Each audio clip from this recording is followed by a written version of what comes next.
Donc c'est quand même pas normal que dans un modèle qui se prétend aussi précis, aussi rigoureux, il y ait de telles incohérences. C'est quand même pas logique.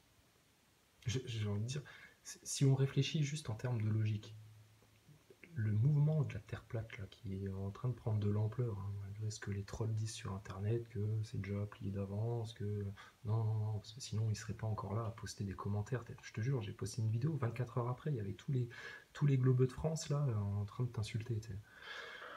Ça ne devrait même pas exister. Si le modèle est aussi clair, net, précis, il ne devrait y avoir aucun fait scientifique qui vienne le contredire. À partir du moment où tu as une théorie, si tu as un fait qui vient contredire ta théorie, il faut la revoir, quoi.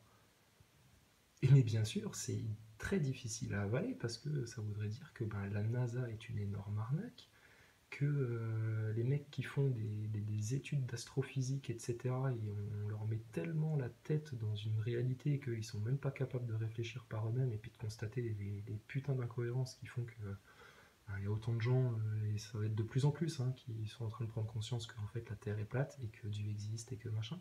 Et puis pire que tout, c'est ça, c'est le refus de Dieu. C'est le refus de Dieu.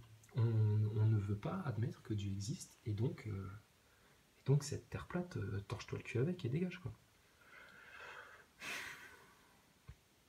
Je pensais pas que ça ferait autant de vagues, cette histoire de Terre plate, hein. Vraiment pas. Mais putain, ça en fait, hein. Ah, j'ai vu un truc rigolo l'autre jour, c'était, je crois que c'est Haroun, il s'appelle, c'est un comique là. Et il a fait un sketch où il se foutait de la gueule des platistes. C'était très drôle, franchement c'était très drôle. Mais, euh, mais bon, quand même quoi, hein. C'est abusé quoi ce qu'il dit. C'est abusé, il n'y a pas que ça. Va un peu plus loin, Haroun, dans le sujet. C'est... Il y a un refus des faits en fait. Il y a un refus des faits. Ouais, cette histoire de trou là dans la carlingue, réparée, et puis l'autre il a pris la photo en fait sur un bouquin, sur un album, c'est quand même de l'abus quoi. C'est quand même de l'abus. La Tesla dans l'espace, intacte. Sérieux, pourquoi à la NASA ils se font chier à chercher des nouveaux matériaux pour construire leur station, etc., avoir des matériaux très spécifiques, puisque une simple carrosserie de bagnole, ça tient le choc, il n'y a pas de problème. Tu prends n'importe quelle peinture époxy, ça passe, il n'y a pas de souci. Il n'y a pas de souci.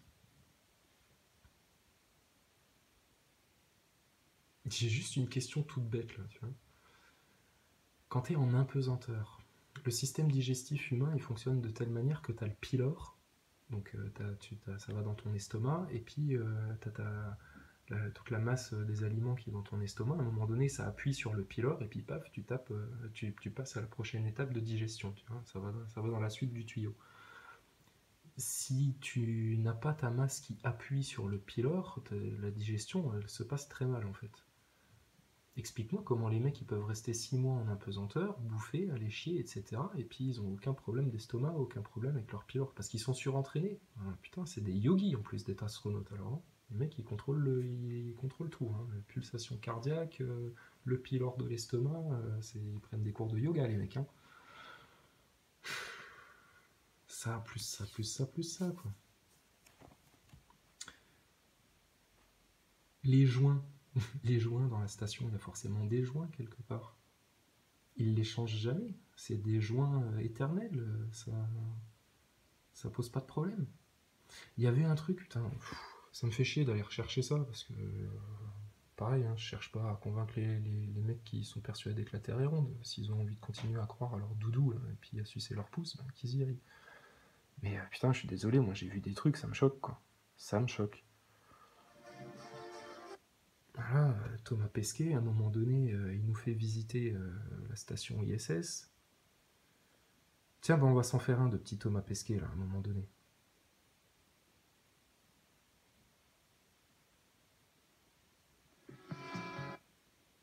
Se trouve derrière nous. Alors ici, moi, à bord de la station spatiale, Parce dans qu'ils disent laquelle je toujours, ils suis font en ce des moment. expériences, Et des je vais vous la faire expériences. visiter. Donc, Non, mais sérieusement, on va- sérieusement. Putain, ils évoluent dans un truc où tu as des fils en bordel partout, machin, etc. C'est juste un décor pour te complexifier la chose, tu vois, avec des trucs qui sont accrochés au mur, machin, etc. Alors on va te répondre, oui, mais c'est parce qu'il n'y a pas de place dans l'ISS, etc. Ouais, d'accord. En attendant, putain, je veux dire, même chez toi, dans ton salon, derrière ta télé, tu les accroches tes câbles pour pas te prendre les pieds dedans ou pour que ce soit propre, tu vois. Et ces mecs de la NASA, là, non, ils te laissent les câbles comme ça, puis en plus, ils se permettent de voler en faisant les cons, en faisant C'est les vrai que j'ai fait pirouettes. flotter mon Putain, drapeau français, mais c'est un c'est laboratoire n'importe européen quoi. Et ça, c'est où on fait de la scientifique pour vous. physiologie, recherche en physiologie, qui se trouve derrière nous, avec Ah oui, ça sur les m'avait fait plantes. rire quand On je fait l'avais vu la fois. poussologie, recherche en physiologie. Là-bas, on a une machine à ultrasons. Ici, au fond, c'est là où on fait les prises de sang. Laboratoire de biologie, la lumière rose que vous voyez. Ah, mais Évidemment, on va commencer attends, ici, dans le le mec sur laboratoire 1 mètre Columbus, carré, qui il est a la tout, quoi. maison de l'Europe dans l'espace.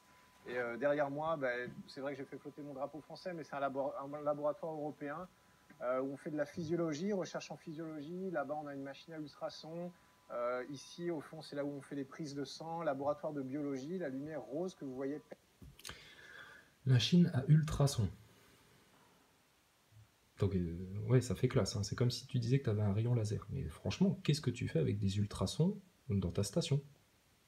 T'es exactement dans le même environnement, sauf que il n'y a pas de gravité apparemment. Qu'est-ce que tu fous avec des ultrasons? C'est de la poudre aux yeux. Putain, ça pue le Ces pâté, votre truc. expériences sur les plantes, où on fait pousser des plantes. Elles sont où les plantes? Donc elles, ici, sont, comme vous- elles sont où les plantes? Il fait des expériences sur les plantes, là, il te montre. Hein, l'ordinateur, là, en gros, il sert à faire les expériences sur la physiologie. Celui-là, c'est pour les ultrasons, et des expériences sur les plantes. Elles sont où tes plantes?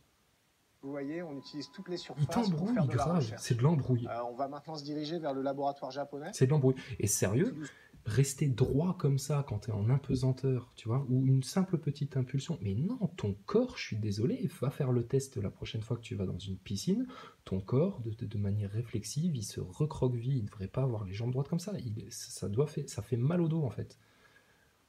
T'as les muscles du dos qui travaillent beaucoup plus, donc c'est n'importe quoi. Doucement, qui se trouve derrière nous. Ouais, Alors il est ici, tendu on est à à des câbles. l'avant de la station spatiale. La station spatiale vole dans ce sens-là. On est à l'avant, ici à droite, et on va se diriger vers... Attends, moi je veux juste voir le moment... Ah bah c'est là. Derrière moi. Alors regarde. Ici, Écoute bien. un sas pour faire sortir des expériences scientifiques. Et derrière moi, il y a même quelques... Réécoute. Ces mecs-là, c'est des scientifiques? On a ici le station de commande du bras robotique japonais qui se trouve derrière moi. Ici, un sas pour faire sortir des expériences scientifiques. Un sas pour faire sortir des expériences scientifiques. Ça veut rien dire. Je fais sortir des expériences. Non, pour faire sortir des objets, pour faire sortir des expériences. Tu vois, c'est de l'embrouille, c'est du blablatage. Alors regarde bien ça. Et derrière moi, il y a même quelques fenêtres, mais je pense qu'il fait nuit en ce moment.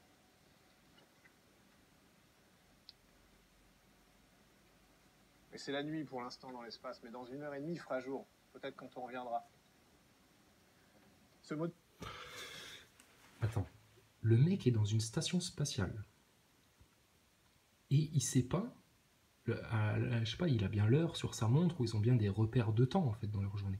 Il sait pas s'il fait nuit ou s'il fait jour, et s'ils sont dans une période de jour ou une période de nuit. Ça me paraît essentiel quand tu es dans une station spatiale, de savoir si tu es exposé aux rayons du soleil ou si tu es du côté nuit où ça caille à mort. Mais il le sait pas, et il a besoin d'ouvrir un putain de hublot pour aller voir s'il fait jour ou s'il fait nuit. Et vous remarquerez que les fenêtres, elles ont pas de filtre hein, dans la station. Et il y a même une autre image où, je crois que c'est quand il est dans le Soyouz, il regarde le soleil par la fenêtre, tu vois, sans lunettes de soleil, sans protection, sans rien du tout. Alors, toi, on te fait chier quand il y a une éclipse solaire, hein, comme en 99, à foutre des lunettes en carton sur le nez pour protéger tes yeux. Par contre, le mec, il est dans l'espace, il a aucun filtre atmosphérique, et puis lui, pas de problème, il peut regarder les rayons du soleil comme ça, et il a pas peur pour sa rétine. Je sais pas, il y a des ophtalmologistes là pour confirmer ce que je dis et puis dire si effectivement c'est dangereux quoi. Et alors moi je suis désolé, putain, les concepteurs de la NASA les mecs, il ouvre son hublot avec une petite poignée comme ça, tu vois, c'est un simple mécanisme en fait, hein, c'est un truc. Voilà, tu vois, il tire sur la poignée, ça referme le truc. Ce module Mais est-ce que tu as déjà vu quand tu laisses ta bagnole en plein cagnard en été, comment il fait chaud dedans? T'imagines si leur poignée là elle pète ou si son hublot là il pète?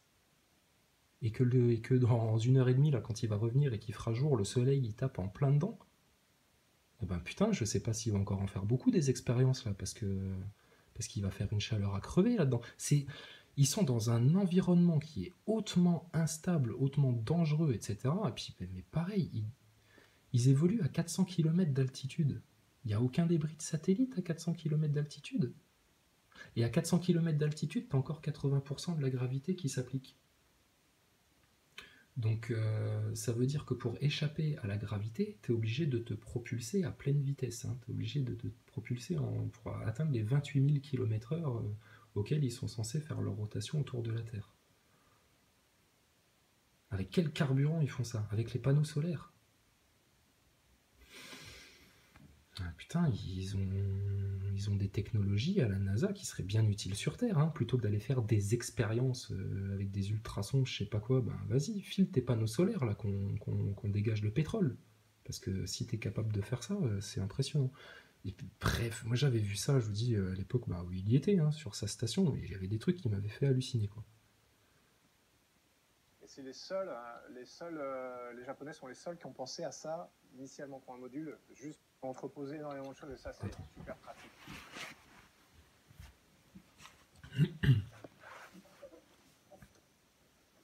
Donc, comme tous les greniers, il n'est pas extrêmement bien rangé, mais il nous permet vraiment d'occuper toute la place.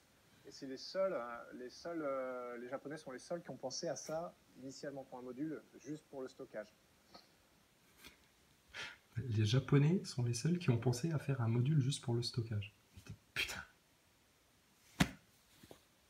Ils ont pas fait de plan avant de le construire, leur truc. Ils sont arrivés, ils ont ramené des pièces de Lego, puis tiens, on va faire ça, on va faire comme ci, puis tiens, ah bah tiens, ce serait bien si on rajoutait un module. Et juste une question, tiens, quand ils ont construit l'ISS, là, il y a bien eu des mecs qui ont été dans l'espace pour assembler les objets, pour assembler les modules, etc. Et je veux bien qu'ils aient réussi à faire un truc qui soit hyper automatique, mais à un moment donné, il faut quand même que tu aies des mecs qui soient sur place. C'est un gros chantier. Hein. Puis tu es dans l'espace. Quand ils ont assemblé les premiers modules, comment justement les premiers modules, ils les ont mis en orbite? Parce qu'on a l'impression, quand on parle de l'espace, qu'on évolue dans de l'eau, tu vois, mais sauf que non, t'es dans du putain de vide, que t'as la gravité de la Terre, que t'as plein de petites particules ou un simple grain de sable qui te percute à 30 000 km/h, ça te perfore. Et non, easy, finger in the nose, les mecs, ils ont construit l'ISS, etc. Mais les premiers modules, ils se propulsaient comment quand il n'y avait pas encore les panneaux solaires? Et les astronautes qui étaient sur place pour assembler les modules et puis faire éventuellement certains trucs, ils créchaient où? Où est-ce qu'ils allaient faire caca, ces gens-là?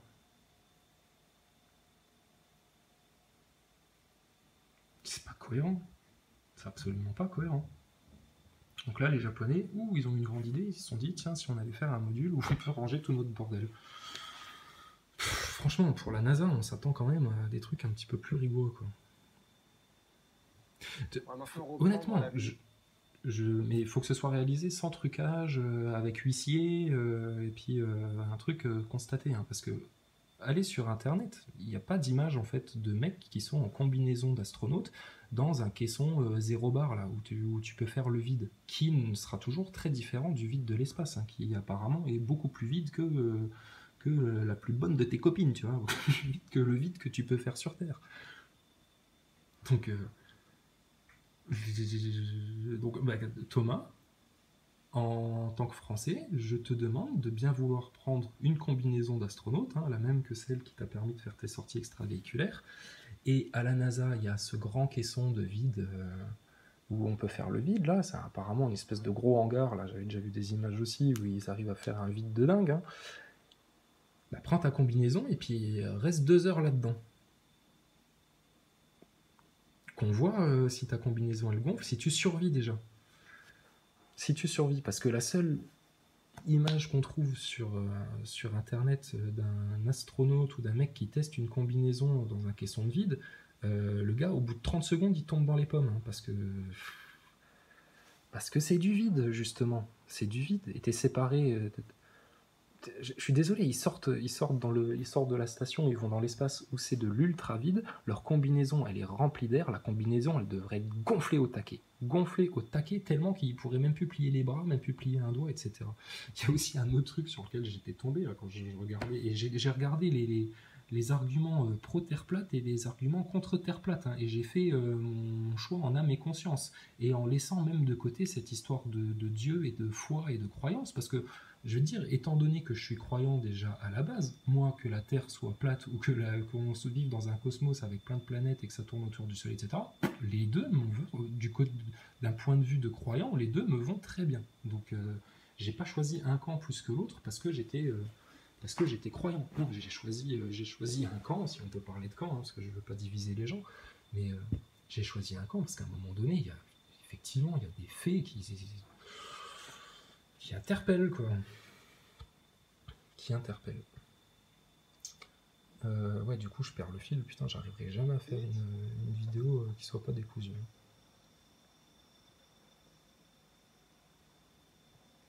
Comme vous voyez, pour se déplacer, il n'y a quand même rien de plus pratique que... Ah, oh là là, alors ça, c'était énorme. Je me rappelle ça. Ça m'avait fait... Hey, il a fait un petit lapsus, là, écoute bien. Il n'y a rien de plus pratique. Ils font là. Thomas Pesquet est franc-maçon. Hein. Il a été recruté par la franc-maçonnerie à la sortie du lycée. Il faut le savoir, ça, quand même. C'est factuel. Allez lui demander. L'autre truc qui, moi, m'avait sidéré aussi... Attends, on va revenir sur le lapsus parce que je vais encore partir sur autre chose. Vite.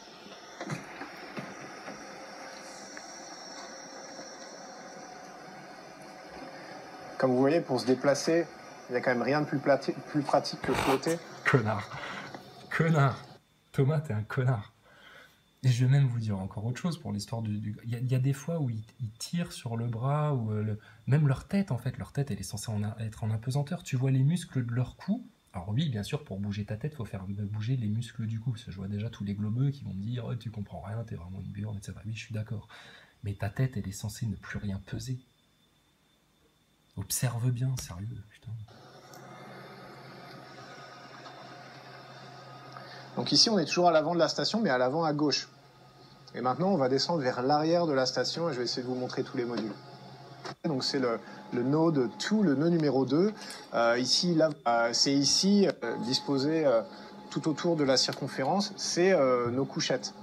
Donc moi, j'utilise celle du bas. Donc, je vais vous faire visiter. C'est suffisant. On a nos ordinateurs qui nous servent à envoyer des emails à la famille, à communiquer et puis surtout à travailler, à suivre nos procédures. Le sac de couchage qui est accroché à une petite cabine d'un voyage en bateau qui durerait 6 mois. Si on rentre à l'an. C'est le laboratoire américain, on dit simplement le lab, en fourneau en fait pour fusionner des matériaux. Notre distributeur d'eau. Ici à ma gauche, une station de pilotage du bras robotique. C'est d'ici qu'on contrôle au moins. T'as vu la station? Tous les recoins, les sous-recoins, derrière les câbles, machin, etc. Mais qui fait le ménage là-dedans? Qui fait la poussière? Tu crois que c'est les 3-4 ventilos qu'ils ont à droite à gauche qui réussissent à absorber tout, absolument tout? Putain, mais arrête ton char, quoi. Arrête ton char. C'est un décor. C'est de l'hyper-complexification, machin, etc. Un autre truc qui m'avait fait rire, c'est que les mecs, ils ont des appareils photo. Alors, je sais pas si on va le voir quelque part. Hein. Ils ont des appareils photo devant des écrans d'ordinateur. Donc apparemment pour filmer l'écran d'ordinateur, tu vois. Genre, ils sont pas capables de faire des captures d'écran.